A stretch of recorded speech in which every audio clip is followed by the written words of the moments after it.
This year's French Open is now all wrapped up, and it's Iga Swiatek who claims yet another French Open championship. What's up, everybody? It's John Arapola here, enjoying my vacation in Las Vegas, and I also enjoyed this year's French Open as Iga Swiatek wins her 4th French Open championship in the last 5 years, her 3rd straight.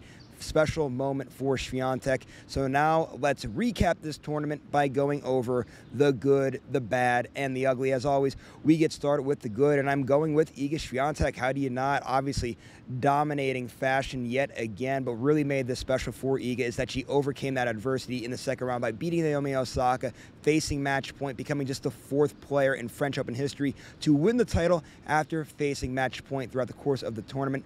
That was something special there. So Iga Swiatek, another title, very happy to see for the world number 1. Also, guys, quick honorable mention too. Want to just talk about Jasmine Paolini here a little bit. Paolini had a very good tournament too, finishing runner-up in this year's tournament, now into the top 10 players in the world. She also won a WTA 1000 event early in the year, so a lot of good things there for Paolini. And one other quick honorable mention, Ons Jabeur, been a rough 2024. Glad to see her play a lot better, making this year's quarterfinal.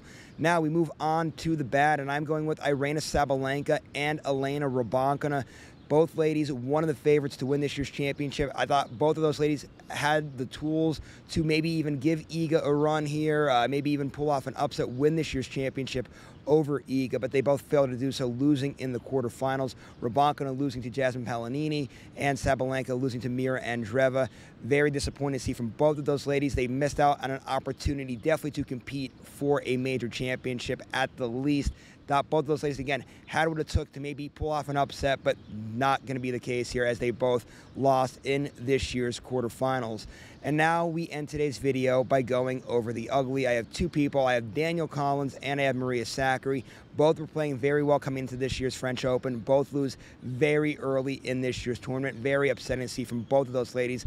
I had them as contenders to possibly make a deep run or pull off upsets here or there and be one of the final players remaining in this year's tournament. They both failed to do so. Very disappointed to see from both Danielle Collins and Maria Sakkari. That was the good, the bad, and the ugly from this year's French Open. It was a great event, and just to wrap things up, I want to give one more big congratulations to the world number 1, Iga Swiatek, on claiming yet another French Open championship.